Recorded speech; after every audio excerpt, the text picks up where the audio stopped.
trust me, I of all people know what it takes to be an Xbox fanboy in this day and age. I think actually maybe it goes even further than what I can explain.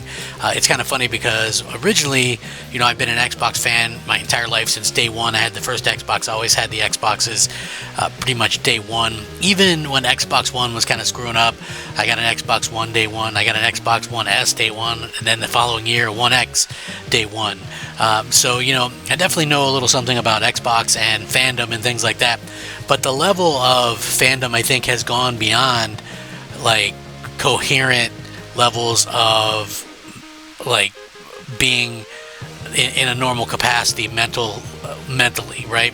So what I mean by that is, I used to be duped by Microsoft because they would say, we would say, wait till next E3, just wait till next wait till the next console, wait till next gen, it always was wait till this, wait till that, or, we come up with some kind of ridiculous reasoning. Some people would think there was secret CPUs or GPUs in the platform, just utter ridiculousness. Maybe some of you guys even remember the whole secret sauce arguments, all that kind of stuff. Just crazy stuff. I mean, I was a big Xbox fan, I still am, but it's like, you look back and you think, man, whoa, was I crazy or something? And I'd never even bought into the secret sauce stuff, like, at all. You'll never see any secret sauce stuff around here. But the funny part is, there's Xbox fans now that are, like, believing this conspiracy theory, right? Totally. They're like, well, GTA 6 was delayed because they're in a secret agreement with Phil Spencer to release it as a launch title for Xbox Magnets. It's going to really blow the doors off everything. I mean, it's like, seriously, come on. Look, I'm an Xbox fan, but every single thing Microsoft does, you have certain fans just thinking that's going to be the thing that's going to, like, destroy everything, right? And I was one of these guys. I thought the Xbox One X would destroy PlayStation. It was a very awesome machine that was capable, but Microsoft didn't really support it. Then you think, okay, Game Pass is going to be the thing. Oh, okay, no, it's going to be Xbox Series X. No, it's going to be having the cheapest console on the market with the Series S. It's going to be this. It's going to be that. It's going to be buying these studios. And then none of that stuff ever works, right? And now, according to experts, the PS6 and next Xbox may not release until 2028 due to the actual GTA 6 delay. So I'm going to link this. You guys can check it out. But to me, that's hilarious because so many people were sitting there saying, oh, well, there's some kind of secret collusion or whatever, you know what I mean? But anyway, according to this, it's understood that Sony and Microsoft are working on new console platforms, the PlayStation 6 and whatever the next Xbox might be. But when are they going to be released? Well, according to Piers Harding-Rolls, the research director for games at Ampere Analysis, these new consoles could launch later than expected due to the Grand Theft Auto 6 delay. This could happen, but it's not exactly what he expects. He told Game Industry Biz that the delay of GTA 6 will have a significant impact on console sales dynamics in 2026. This is because with GTA 6 now coming in November instead of May, console sales will be even more backloaded than normal. How does GTA 6 delay impact the next generation console release dates? Harding-Rolls said his company is modeling the new systems to launch in late 2027, but that could change if the platform holders want to squeeze more juice out of GTA 6. Might the console companies be tempted to get more from the current console generation by riding GTA 6 wave and waiting until 2028? The fact that games are now cross-gen makes this less of a factor, perhaps, but such is the size of the GTA franchise. The launch timing will get all areas of games business thinking about their product strategies, he said. Harding-Rolls went on to say that GTA 6 is going to be such an important driver of hardware sales, and not just when the game comes out, but for multiple years to follow. Sony and Microsoft will have wanted a much earlier release than late 26, so they could generate momentum earlier in the cycle. One of the reasons that GTA 5 sold so well was because the game launched later in the PS3 and 360 lifecycle, coming multiple years after those consoles arrived. Actually, they came the year that Xbox One arrived too, and the PS4, so yeah, 2013. Crazy to think it came so long ago, but anyway, multiple years after they arrived, this meant that the install base for those machines was huge at the time, and then Rockstar re-released GTA 5 on PS4 and Xbox One when those consoles came out in 2014. Rockstar put the game on PC in 2015 and then brought it to PS5 and Series X and S years later in 2022. So both Sony and Microsoft has confirmed that they're working on new consoles, but neither has been officially announced. Sony, for its part, recently showed off some new experimental technology that could power its next console. Microsoft, meanwhile, announced a partnership with AMD earlier this year for future platforms. Rumors have swirled that Microsoft could quit the console business, but the company says that's not true. Keep in mind, this is the same company that stood up there on stage saying there was no fundamental change in their exclusive strategy and that it was just 4 games. So believing that, you know, I mean, I guess that's up to you if you want to believe it or not. I think they're probably maybe working on something, but I also believe that this thing could get canceled pretty much at any time. GTA 6 is only confirmed for PS5, Xbox Series X, and S. You know, it'll probably come to PC a year or two later.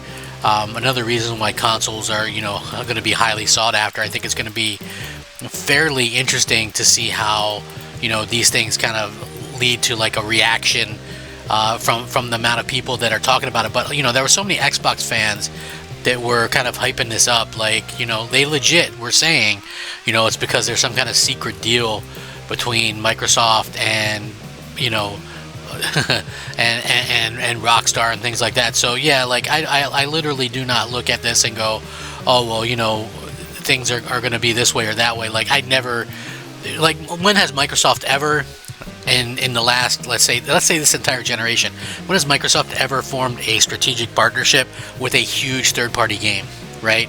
When have they ever done that? They've only ever done like little small ones. You know, you can point to maybe something like Stalker 2, a small kind of development deal. Well, you know, they're not doing any more of these big, large deals that they used to do back in the day. And, you know, they certainly aren't going to nail this with, you know, with the next Xbox. You know, listen, I'm not sure what would like come from that anyway, but it's just weird to see people kind of hype this stuff up and talk about it like, oh man, for sure Microsoft is going to do this. They must have been planning this all along. It's, you know, it's such a megaton or whatever, you know. It's just, to me anyway, kind of crazy to look at how people are kind of looking at this from that sort of perspective. I honestly personally just look at it as myself and I think, man, people are absolutely insane to believe that this is some kind of like plan by Microsoft to get things rolling or whatever the case may be. Like, there's just no chance, you know. There honestly, it just doesn't seem like there's something that they're going to be able to kind of get worked out or whatever the case may be. So again, you know, everything can kind of change at the drop of a hat, but it's just funny to me to see that so many Xbox fans were saying this, and now you have experts saying, you know, yeah, that's not going to happen. You know, it's just, I don't see it happening either. It's like, it never makes sense. You know, whatever the case may be, they're working on trying to get, you know, these games working well in the Series S and X. I bet Microsoft really wishes these games came out last year before they price hiked everything up. You know, could you imagine? I would have imagined there would have been a huge influx of Series S owners. I mean, I can't imagine that happening now, because you look at the price of that thing is $400, $450 for Series S. It's just, I don't believe that's worth it to me personally. But it should go pretty well with kind of debunking things. I mean, look, we're pretty much at the end of the year, and I guess maybe the last holdout of hope that certain Xbox fans would have would be that they would announce something at the Game Awards. Like, I guess, I mean, honestly, like even Valve had to announce their little crappy Steam machines now so that they could release it next year. You know, you have to have time to kind of advertise it and, you know, get things ramped up. Plus, you know, in the console case, you have to have, you know, dev kits sent out and all that kind of stuff. We've heard basically nothing for any of that stuff, you know, in terms of of Xbox, right? Like, that stuff leaks out super easily. So again, man, sorry to kind of like debunk any of the purists out there thinking one thing or the other, but you know, it's kind of crazy the way that they've kind of handled this, and the way that kind of Microsoft fans are just like absolutely all over themselves, thinking that this would be a legit thing. Man, might as well start believing in you know, in secret sauce again, right? Like, it just doesn't make sense. But you know, I'm curious to hear what you guys think. I'm sure that the comments are going to be funny as always. I would love to hear the thoughts of everyone on this. I mean, yeah, listen, you're going to want to get as much out of your console as possible with GTA, because you're going to sell, you're probably going to make more doing that than you would have any other way. So, you know, we'll see. I'm sure there's going to be some eggs on faces, but you know, per usual, nobody's going to ever admit that they were wrong to anything. That's the thing that makes this kind of even more ridiculous, you know. But I digress. So anyway, I'll link this. You guys can check it out. What do you think? Rack 'em up, fact 'em up, crap gamer 'em up. I'll catch you guys all here next time. Crap gamer